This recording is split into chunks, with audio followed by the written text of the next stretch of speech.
Hey everybody, welcome back to Bible Film to Duns. Today we started the book of Habakkuk. And so basically just to give a quick recap of this chapter, and pretty much the whole book, because it's a really short book. And there's something about short books and short chapters, this is like motivating. Like you get it done and like you can dive it faster. Yeah, you feel like you want to get into it more because you didn't have to spend like 20 minutes just getting through it. Maybe we're just lazy and don't want to read that much, but I really like these short books that we're about to go through. And so basically, the whole premise of Habakkuk, so everything in Israel is terrible. Like, everyone's sinning, like the times of Noah and, well, before Noah, and then like Sodom and Gomorrah. And so nobody's following the laws. Everyone's lost and they've like gone astray. And Habakkuk is complaining about this to God, and he's going through... It's thundering and he's scared. Yeah. So he's going through this like sort of depression in his life where he's sad and frustrated with the world and frustrated with God, really, that he's allowing all these things to happen. And so he goes and he takes it to God, which Mom's going to talk about some more later. And so this first chapter is him giving God his complaints. And then the next chapter, we actually see God's response. And God talks about destroying Israel with Babylon, which is not actually, it's not great for Habakkuk because, number one, he's Israelite. And number two, he says compared to Babylon, the Israelites are like really good. But we see sort of this thing that we aren't higher than each other. All sinners are sinners. And so we have to look more into that as we go. But anyway, Mom, what's your takeaway? So in this, I have a bunch actually. Not surprised. In this book, I love the example that we have. First of all, we see someone taking something to God in prayer, going to him with questions and complaints and things that they're wondering about. And we see God's response.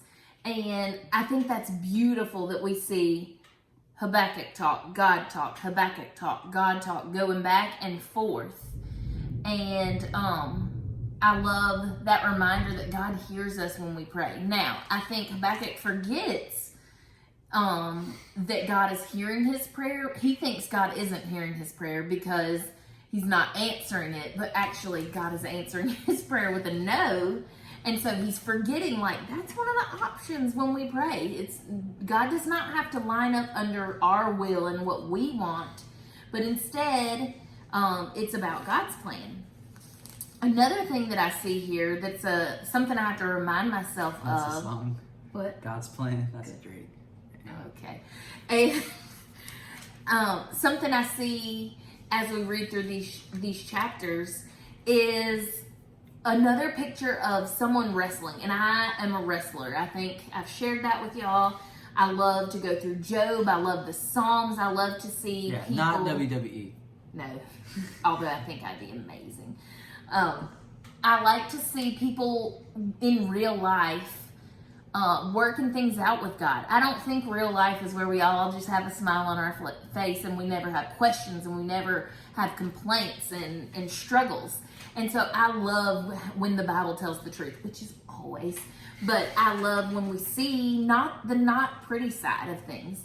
And so, but something I think is interesting when people wrestle, they wrestle mostly when bad things happen, when they're going through hard times, when life is not turning out the way they think it's supposed to. That's when they wrestle. That's when it's not fair. What's going on, God?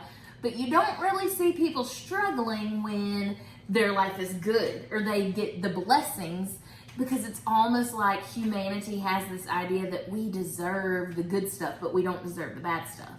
And so that's something I see here as Habakkuk struggling, because God's own people, the people that he is to be the mouthpiece for as a prophet, they're the ones being mistreated and harmed by Babylon, which is a really hard, they're the bad guys. They're really horrible. They don't worship God either.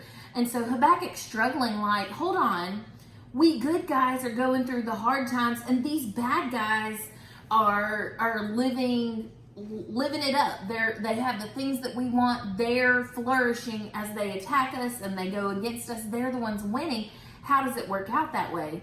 And I think another thing of humanity, another idea is that we individually, or even as people, groups, we put ourselves in the good guy category. I don't know if it's we judge ourselves by our motives or what, but Habakkuk knows, he thinks he's on the good guy team and Babylon's on the bad guy team, and Babylon's definitely bad. They don't follow God, they worship idols, they are the bad guy.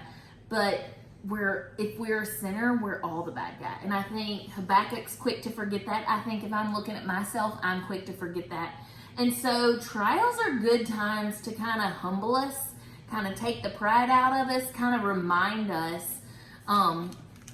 that we're not as great as we think, remind us that God's the one who is in charge. And really, trials and tribulations, those are the times where we slow down. We truly slow down usually and start thinking about things. And that's what we see here with Habakkuk. And so my very favorite thing is to watch someone struggle and wrestle and grapple with God and maybe disagree with things, maybe be confused about things and have lots of questions, and they choose to take those things to God. So when we wrestle with things in life, we have two options. We can run from God or we can take it to God. And this is always the best answer. And I think we're going to see that play out as he wrestles. We're going to see him wrestle for a couple of chapters, and God is right there with him, taking it back and forth, talking about it. And then in the end, I think we're going to see a good picture of what it looks like to wrestle and how that can end up. We see it over and over again through Psalms when David wrestles. And so I'm excited to dig deeply into these chapters. Jack, do you have anything else to add? So you pretty much covered everything, but I think it's really important to note that Habakkuk is looking at this through the perspective of what he's already seen and just what he's living out right now. But now we go through these times and we have the full recollection of the Bible, and we have the full picture, and we see everything, and we even have Revelation, which is our future. And so just to look at all this through the lens of having everything that we need here on earth, we can have this reassurance that God has a plan for the future, and we can disagree with that, but his plan is the best thing for everything. I like that. Mm-hmm. And we have the perspective of the other side of this. He's worried and he thinks it's horrible, but what he doesn't know is, and God's telling him, Babylon will have their time. They're not going to flourish forever. They're not going to be allowed to mistreat people, especially God's people. But we know that, but in the midst of the struggle, he doesn't know that. All he has to stand on is God's character and who God is. So I love that he takes it to him. Mm-hmm. All right, friends, thanks for joining us today. We will finish this chapter next week on this book next week on Monday and Tuesday. And we're just flying through some books of the Bible. Thanks for joining us. Bye. Bye.